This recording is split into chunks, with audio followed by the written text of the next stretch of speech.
Hello, everyone, and welcome back to the Kenny Wallace Show, brought to you by JEGS, the leader in high-performance aftermarket car parts. Remember to go to jegs.com for everything you need to fix your vehicles up.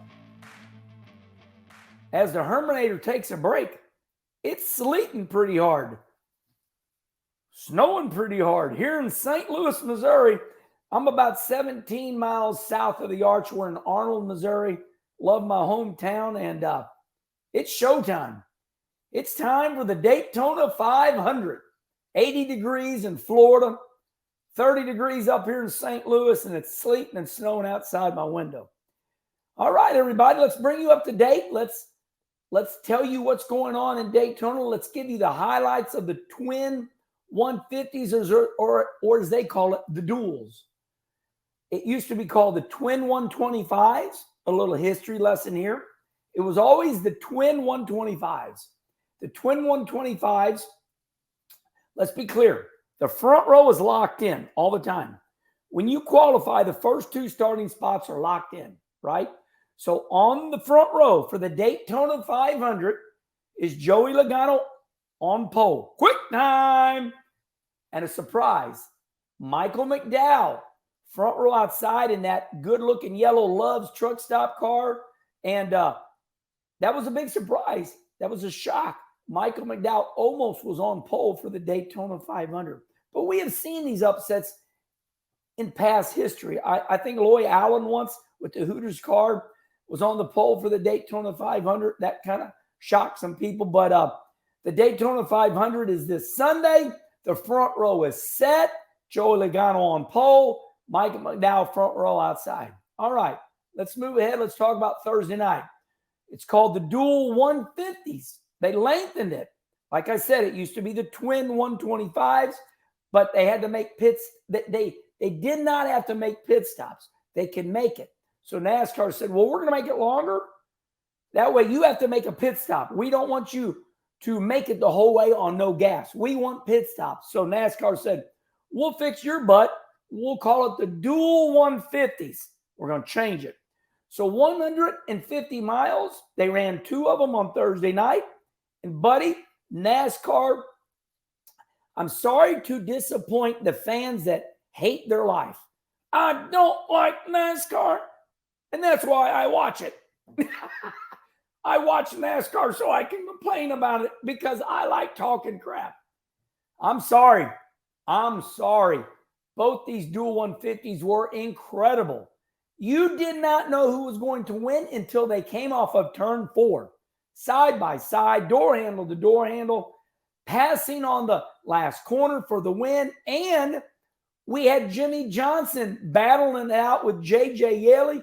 We had a race for the win in the first duel. And when we had a race for 15th spot, Jimmy Johnson and J.J. Yeley to qualify for the Daytona 500. So it was drama. All right, so that Herminator these are 200s built by my buddy Greg Dethridge. Greg's got Dethridge Optics. Check Greg out. He got some good stuff going. Give me a little cleaner here. Greg Dethridge, right there. All right. Dethridge certified opticians down there, Wichita Falls, Texas. He's also the one that makes all the glasses for Jonathan Davenport and now Chris Madden, all the big boys in racing. So we already talked about the front row set, Logano, McDowell. Our dual winners were Christopher Bell and Tyler Reddick. But the first duel was won by Tyler Reddick. And I got to tell you, how about you young kids? So Monster Energy Drink, they make a new hard tea. So that it's called Nasty Beast. Nasty Beast is sponsoring Tyler Reddick, and he wins the first duel, and their commercials kick butt. Got some girls in bikinis dancing around the swimming pool, and I'm like, oh boy, I can't wait to look at this timeline. This is going to be edgy and good. I liked it. I'm a girl dad. I'm married with 3 daughters. Go girls. So Tyler Reddick, he's married. He's got a kid. And Kurt Busch is there. Kurt's retired. And He's playing part, team, not owner, but Kurt's all in right there at the Michael Jordan team with Denny Hamlin. He's a big Monster Energy drink guy. So this Nasty Beast is a hard tea. It's a liquor. And I like it that Tyler Reddick made a last corner move going into turn 3, coming to the checker. And Tyler Reddick wins the race in exciting fashion, the first duel. And he looks in his mirror and he goes, I wonder how Jimmy Johnson is doing. Is he going to miss the race? Is our 7-time champion Jimmy Johnson, after a 3-year, 2-year layoff, Jimmy Johnson makes the Daytona 500. Coming off of turn 4, it passes J.J. Yeley. So that first duel, it was exciting. It was wild. Let's look at my notes here. Yep. All right. That's it. It was big. It was exciting. So let's go to the second duel. Herminator got the notes. It's wild. The second duel won't take me a little time because, buddy, they wrecked their butts off. Duel number 2. All right, our winner is Christopher Bell. Austin Cindric was second. And we're going down the back straightaway, and Toyota's right where they want to be. And Christopher Bell makes a move on Denny Hamlin. And listen, I'm sorry. I'm sorry to disappoint you. Denny Hamlin just keeps getting better. So what? He don't win a championship. This guy wins a lot of races. He's going to be in the NASCAR Hall of Fame. He runs that mouth. We love it. Denny Hamlin has already said, I like talking crap. It's part of football. It's part of, the NFL. It's part of sports. So Denny Hamlin loves juking and jiving with you. He knows the more he jukes, you guys are going to jive, and he loves it. So Denny Hamlin's there. He's going for the win again. He's already won the Daytona 500 multiple times. So Denny Hamlin is a multiple-time Daytona 500 winner, and he cannot hold off Christopher Bell. Christopher Bell wins the second duel. And as Larry McReynolds say, oh, and by the way, they had the big one. Let's go back with about 8-10 laps to go. They're coming through the trial where they're running 210 mile an hour. And buddy, okay, that's a joke. They're not running 210, but they're digging. Whoa, the roof flaps are popping up and down. And, I ran a lot of races at the speedways, Daytona and Talladega. And you can always tell when things are getting ready to get serious aerodynamically, because those roof flaps that we have on the front of our roofs, they start going. When you see those roof flaps starting to do this, it means there's turbulent air ahead.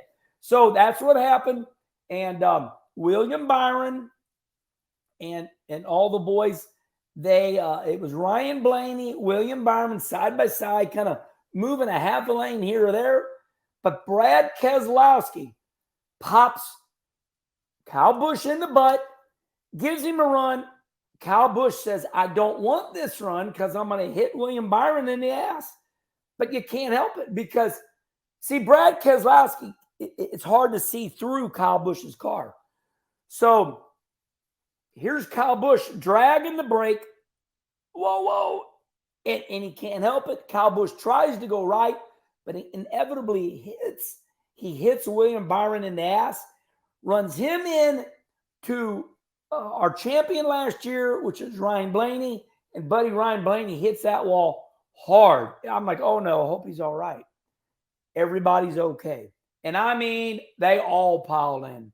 And when I mean they all piled in, I mean 10 cars at least. So you got to remember they split the duels in half. What is it? 20 and 20. That's 40. So when you knock out 10, you only got like 12 cars left in the whole damn race. Some were able to walk away with damage, but that second duel was crazy. Now, by the way, here we go again. We got a race in the back for 15th spot.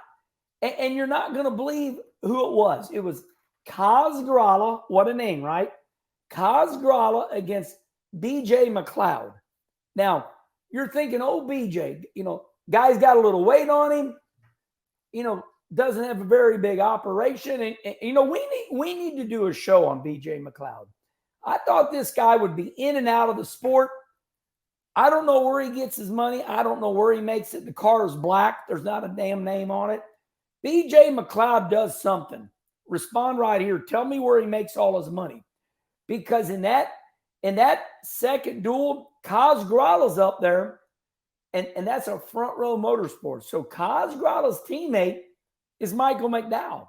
And Michael McDowell is starting front row outside of the Daytona 500. Now, here's what's crazy. Kaz Grala's running third or fourth with 3 to go. And you're thinking Kaz Grala's looking good. But they start juking and jiving. Kaz Grala gets out of this draft, falls to last on the last lap. There's BJ McLeod. You know, the car with no name, number 78. You know, BJ's got the hat on backwards. He does the good interviews. I like both of them. And here's Kaz Grala fighting for his life. They are side by side coming off of turn 4 to make the Daytona 500. And boy, Kaz Grala just makes it. So in both duels, right, Jimmy Johnson makes it by a car length. And in the second duel, Kaz Grala makes it by a car length. And I mean, you're looking at who's going to win the race, and you're looking in the back of the pack to see, damn, it's snowing hard out here. So these dual 150s, they did not disappoint. I'm sorry. I know you love being miserable. I know you hate the sport, but it's a game for you, right? You want to watch the sport so you can talk bad about it, but you can't. I win, you guys lose. These dual 150s were absolutely off the charts. I just told you why. And it was racing at the front of the pack to see who wins. It was racing in the back of the pack to see who's going to make the Daytona 500. Well, if you've made it this far, that's what my buddy Mitchell Stapleton does, who's got a couple 100,000 subscribers. Mitchell's my buddy. He knows that you all got short span minds like I do. I'm like, I'm still watching. I'm still listening. You get a bonus. If you've made it this far, I'm going to give you some more great information about our sport. All right, let's wrap that up. So I told you who's on the front row. And so third, fourth, fifth, sixth, that all lines up for the Daytona 500 on the way you finished in your dual 150s. Let's say it again. Let's say it slow. The front row for the Daytona 500, cars that qualified first, second. Joey Logano, quick time. Michael McDowell, second. That got locked in on the 2 fastest speeds.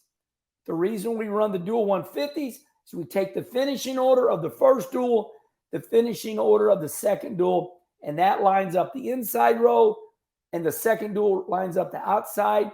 And that, my friend, is the start in the lineup of the Daytona 500. No provisionals. Because remember, it's a franchise. You're automatically locked in, so there's no provisionals. Franchise is the key word here. There's no provisionals because you are a franchise now. If you are a franchise, you are locked in every single race. But, so it's not communism. They got to make it available for some people to make the race so you don't get a lawsuit. So that's where the extra spots come in, and NASCAR was smart doing that. That's why Jimmy Johnson and Kaz Grala were able to race their way in and make the race. Okay, let's talk about the garage area. This is breaking news in the garage area. NASCAR is changing in leaps and bounds. I like it. They're into the entertainment business now. NASCAR has always been entertainment, but it's always been in the suites.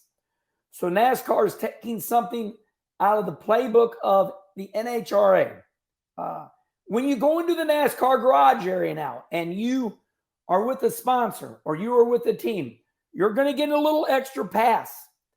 And NASCAR has split the truck and trailers. And right here in the middle is an unbelievable hospitality venue.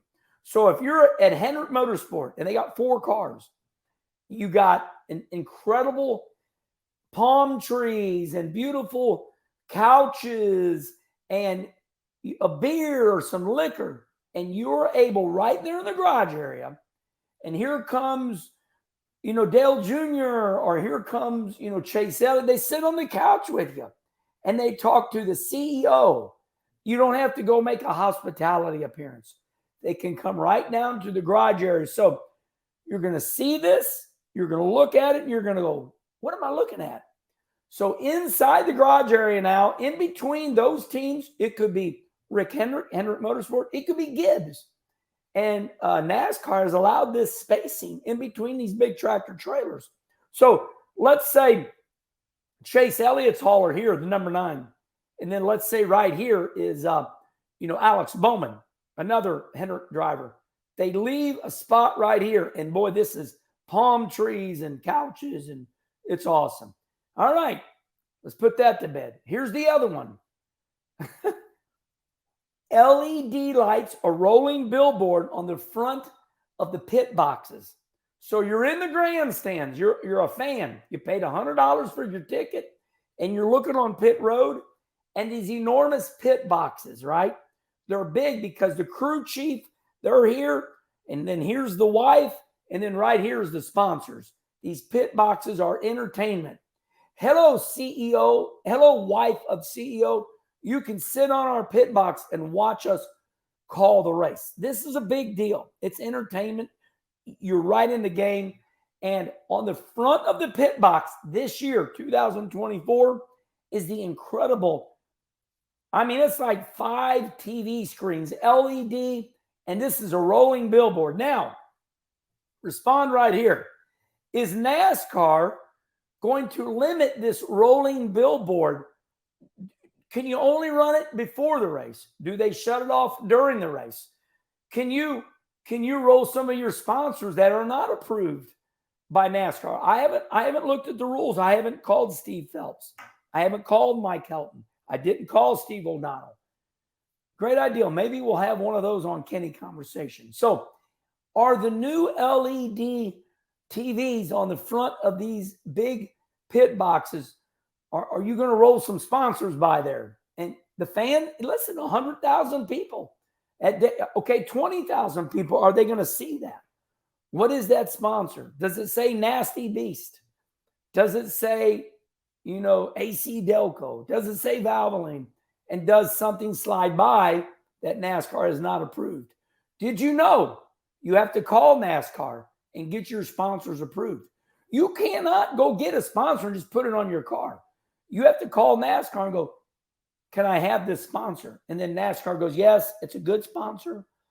It doesn't go against our guidelines. And yes, you can have that sponsor. Or no, you cannot have that sponsor. It's a drug. We don't like it. So, all right, everybody. There you go. That's the twin 150 duels. I gave you the starting lineup. I gave you what happened. And I also gave you a little bit with the new garage area and the new LED rolling TV screens on the pit boxes. So I'm excited.